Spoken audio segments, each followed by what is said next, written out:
Ngwan, grandes assises traditionnelles et culturelles de Bamoun. L'Ongwan se veut rassembleur tout horizon, échange tout azimut, émulation de la diaspora, régulation de la cité, démocratie à l'africain.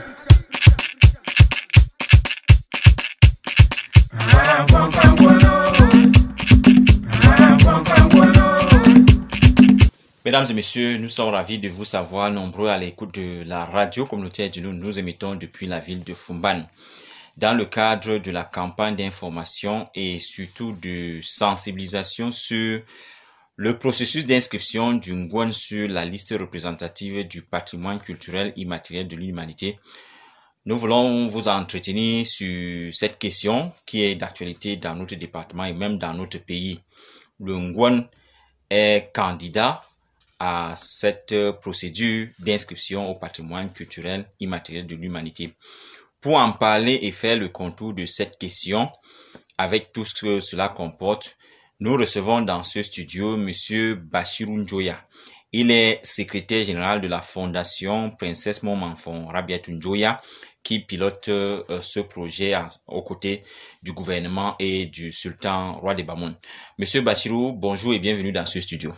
Bonjour, monsieur Célestin Jitari Njoya, et merci de m'avoir invité pour pouvoir éclairer la lanterne des communautés Bamoun en particulier et du Cameroun en général pour ce prestigieux projet que nous pilotons depuis presque 4 ans avec la Fondation Roi Njoya. Voilà. Alors, monsieur le secrétaire général, comme vous le savez, la candidature du Ngwan, comme je l'ai annoncé tantôt, a été envoyée pour son inscription sur la liste représentative du patrimoine culturel immatériel de l'humanité. Mais beaucoup de gens d'emblée ne connaissent pas déjà ce que c'est que le Ngwan. Qu'est-ce que le Ngwan?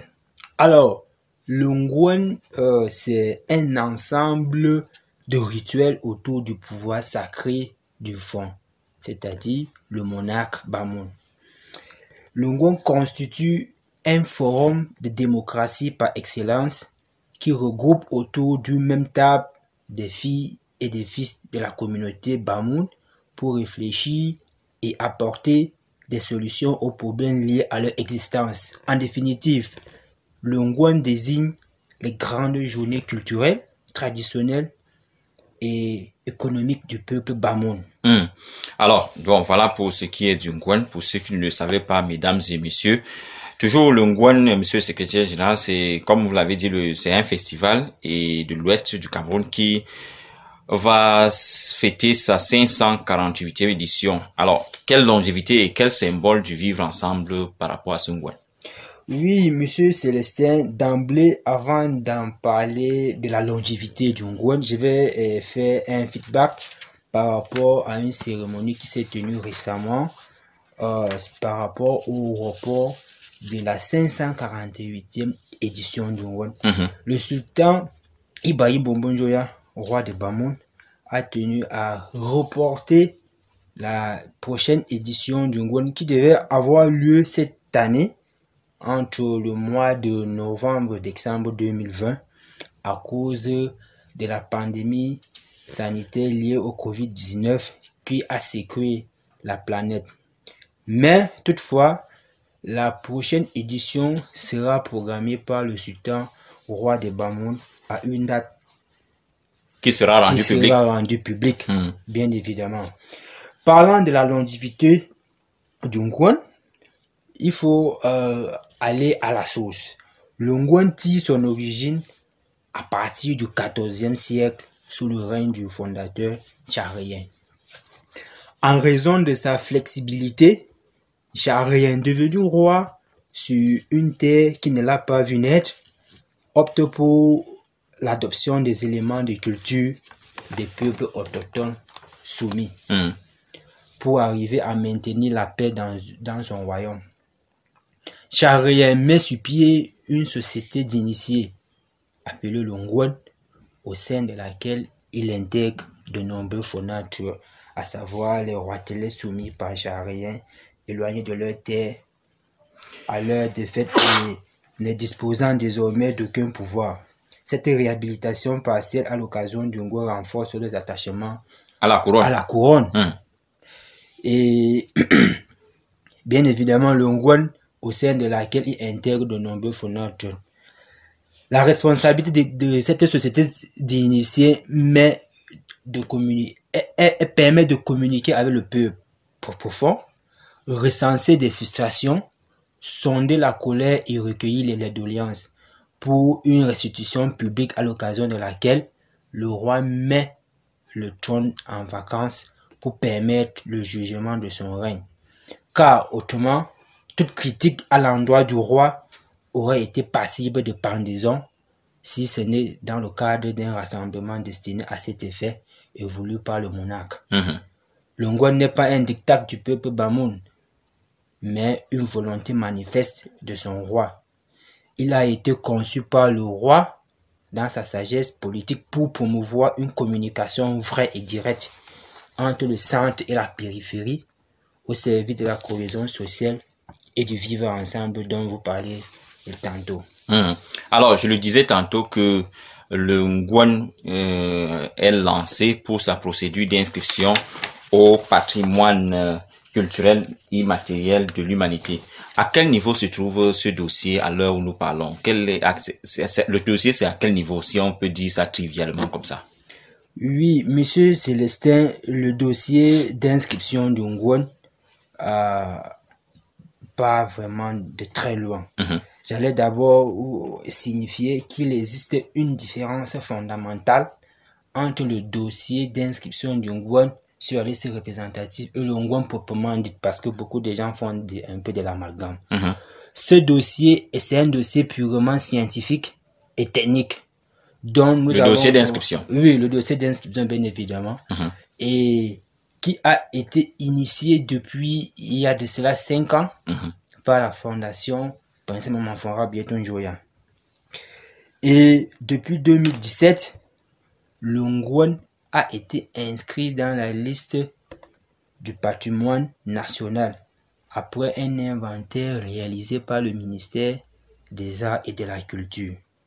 C'est après cet inventaire que, au cours de l'année 2018-2019, une série d'ateliers ont été organisés par la fondation Prince Maman Fara Bieton Joya sous la supervision du ministère des Arts et de la Culture à l'effet de renforcer les capacités des communautés Bamoun et d'ailleurs sur comment monter un dossier pour son inscription au patrimoine culturel immatériel de l'humanité. Et après cela, des ateliers pour l'obtention de consentements libres, éclairés et préalables ont été faits avec des phonants Ngouan, avec certains comme, avec le collectif des pommes enfants et avec bien évidemment avec beaucoup d'autres parties prenantes qui interviennent directement ou indirectement lors de l'événement Ngouan. Et après ce multitude d'ateliers, un autre atelier de validation du dossier a été organisé par la fondation Prince Maman Fara Bieton Joya et le dossier en question transmis au ministère des Arts et de la Culture. Le ministère lui-même a pris le dossier. Ils ont travaillé avec certains experts nationaux et internationaux avant d'être soumis au secrétariat technique de la commission intergouvernementale auprès de l'UNESCO. Actuellement, le dossier se trouve à Paris pour être traité en assemblée générale lors de la 16e assemblée générale de l'UNESCO le 31 mars 2021. Donc, à l'heure actuelle, nous continuons après la cérémonie du 7 novembre 2020 qui s'est tenue récemment au palais de congrès à Yaoundé, cérémonie à laquelle il y a eu le lancement officiel de la campagne sur la communication relative à ce dossier. Donc, nous poursuivons alors ce grand projet pour la communication à l'intérieur comme à l'extérieur du département de Nul pour que nous n'annions ce grand projet. Alors, il s'agit donc d'un très grand projet qui est, si je vous suis bien, bien parti parce que le dossier est aux instances, se trouve actuellement aux instances supérieures, notamment de l'UNESCO. Alors, pour le Camerounais lambda, quelle est l'implication, quelle est la volonté de la communauté Bamoun de voir le Ngouan inscrit sur cette liste représentative? Autrement dit, quels sont les arguments à cette reconnaissance internationale, Monsieur Bachirou? Voilà, je ne peux pas vous citer l'implication de la communauté sans toutefois revenir sur la différence fondamentale entre le Ngouan et son inscription. D'accord. L'inscription du Ngouan, comme je disais tantôt, c'est un dossier scientifique. Ça n'a rien à y voir concrètement avec le déroulement proprement du Ngouan, à savoir les activités culturelles, économiques et touristiques, tout ça. Et touristiques, tout ça. Ça, c'est un dossier scientifique qui est conduit concomitamment par la fondation Prince Maman Fora Bietoun Joya et la fondation Rwan Joya au niveau local, sous la supervision du ministère des Arts et de la Culture et du bureau régional multisectoriel de l'UNESCO. Ce sont les grandes parties prenantes qui concourent à la réalisation de ce projet. Tout ceci sous l'œil vigilant du roi. Sous l'œil vigilant du roi, bien évidemment. D'accord. Parce que c'est lui le promoteur du projet dans sa globalité.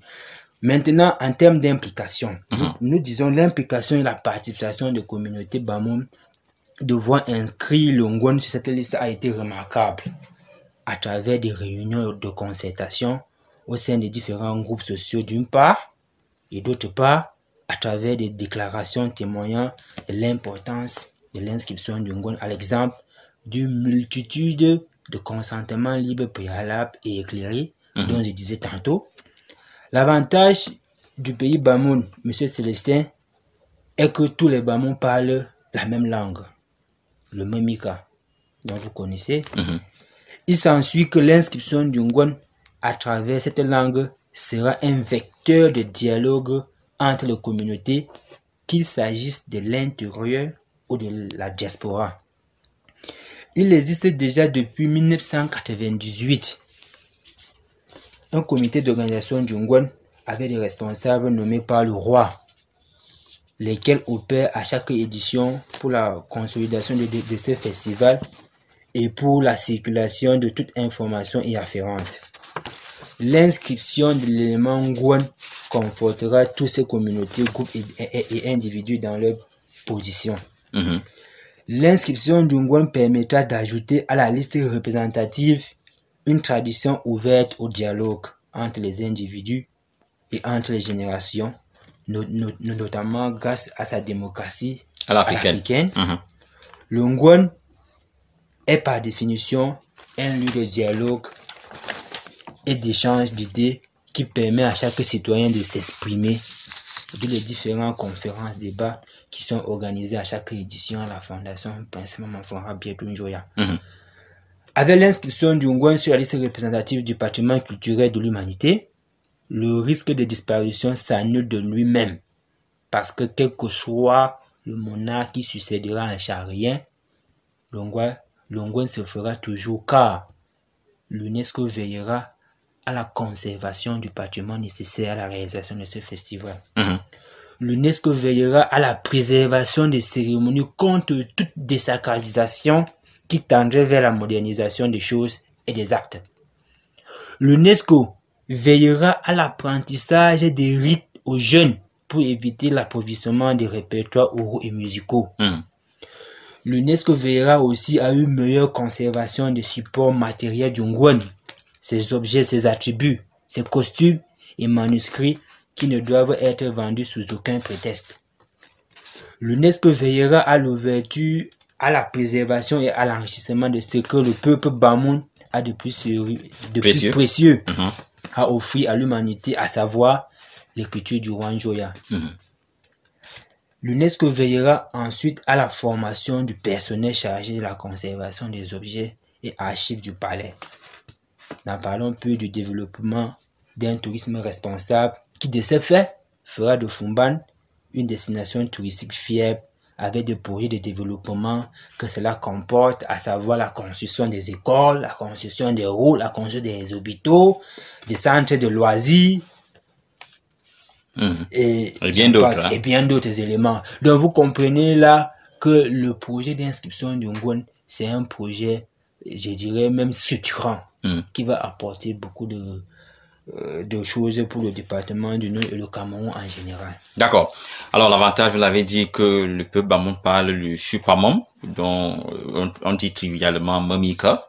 Le Chupamom, la langue Bamoun, est la langue commune au peuple Bamoun, à côté de la langue du roi Njoya et de l'écriture du roi Njoya. Alors, Monsieur Bachirou Njoya, secrétaire général de la Fondation Princesse Momanfora Biatou Njoya, on continue avec vous. Qu'est-ce que réellement dit cela va apporter à la communauté Bamoun et au Cameroun de façon concrète, cette inscription? Oui, concrètement, Monsieur Célestin, l'inscription du Ngouan, grande journée culturelle et traditionnelle du peuple Bamoun, c'est ce que nous connaissons. Mais lorsque ça va arriver au niveau de l'UNESCO, ça sera les grands rituels du pouvoir sacré du fond. Le Ngouan lui permettra à ce peuple de mieux connaître le rouage de cet héritage culturel dont il bénéficie depuis plus de 600 ans. Ça va apporter un flux touristique qui amènera davantage de visiteurs étrangers que les artisans locaux devront recevoir en termes de variété de mets traditionnels, variété d'objets d'art à vendre, variété de costumes et une meilleure connaissance du nouveau musée vivant dont ils disposent désormais et dont le costume et autres instruments qui y sont conservés sont partie prenante du déroulement du Ngouan. Lorsque je parle du musée vivant, c'est à l'opposé des autres musées qui ne sont pas vivants. Parce que le nouveau musée qui existe actuellement au palais du roi Bamoun, c'est un musée dont les attributs, les objets qui sont à l'intérieur constituent les éléments primordiaux pour les différents rites qui existent dans le pays Bamoun. C'est-à-dire, il y a certains éléments, là, on les utilise lors des cérémonies et on vient encore les remettre en place. C'est pour ça qu'on parlait d'un musée vivant. Et l'inauguration du musée est également attendue, soit dit en passant. Et voilà, effectivement. Au niveau du Cameroun, l'inscription du Ngouan encouragera les autres communautés du Cameroun à ressusciter ou à créer leur propre festival à partir des leçons qu'elles auront apprises au Ngouan, et ce faisant, à valoriser la culture camerounaise d'une manière générale. Aussi, cette inscription renforcera la visibilité au Cameroun du patrimoine culturel immatériel, notamment dans les milieux urbains, du fait de la popularité du Ngouan sur le territoire national, mais également à l'étranger. Elle permettra de sensibiliser ces différents publics sur le patrimoine immatériel, sur sa nature, son importance dans l'espace urbain. Alors, on comprend bien que cette inscription aura beaucoup de retombées au plan local, dans le département du Nord et même au plan national. Maintenant, pour sortir de cet entretien, Monsieur le Secrétaire Général, quel est votre message en faveur de cette inscription au regard de tout ce qui a été dit dans ce studio? Oui, au regard de tout ce qui a été dit et ce qui n'a même pas encore été dit, parce que c'est un grand projet, beaucoup de choses. C'est un processus. Oui, c'est un processus. Le message que nous voulons passer, c'est d'abord que les gens savent qu'il ne s'agit pas de patrimonialiser toutes les cultures locales, ni de les figer, mais de porter une attention particulière en priorité sur les manifestations de la culture que la population estime essentielles pour la préservation de son identité. Notre souhait est que ce dossier franchisse toutes les étapes de son administration avec succès pour les raisons évoquées ci-dessus. Ce sera une gloire pour le peuple Bamoun et un grand encouragement pour les prochains dossiers de ce genre que notre pays aura à préserver à l'avenir à la conférence générale de l'UNESCO. Je vous remercie pour votre aimable attention. Merci aussi, monsieur le secrétaire général, d'être passé dans ce studio. Mesdames et messieurs, nous venions d'écouter monsieur Bachirou Njoya, secrétaire général de la Fondation Princesse Momafon Rabiatou Njoya. Ceci dans le cadre de la campagne d'information et de sensibilisation sur le processus d'inscription du Ngwen sur la liste représentative du patrimoine culturel immatériel de l'humanité. On retient essentiellement que le dossier est bien parti avec l'encadrement du gouvernement du Cameroun et ainsi que de l'UNESCO et sous l'œil vigilant du sultan roi de Bamoun, étant entendu que c'est la fondation Momafon Rabiatou Njoya qui pilote un certain nombre de choses sur cette question-là. Donc, il était important que nous puissions y revenir pour vous donner l'aperçu de ce processus-là qui se poursuit et qui aura beaucoup de retombées pour le NUN et le Cameroun dans l'ensemble. Donc, merci de nous avoir prêté votre oreille attentive à la présentation Célestin Jitari Njoya. Au plaisir de nous retrouver.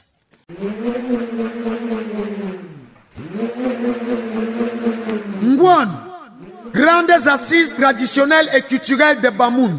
Le Ngwan se veut rassembleur tout horizon, échange tout azimut, émulation de la diaspora, régulation de la cité, démocratie à l'africain.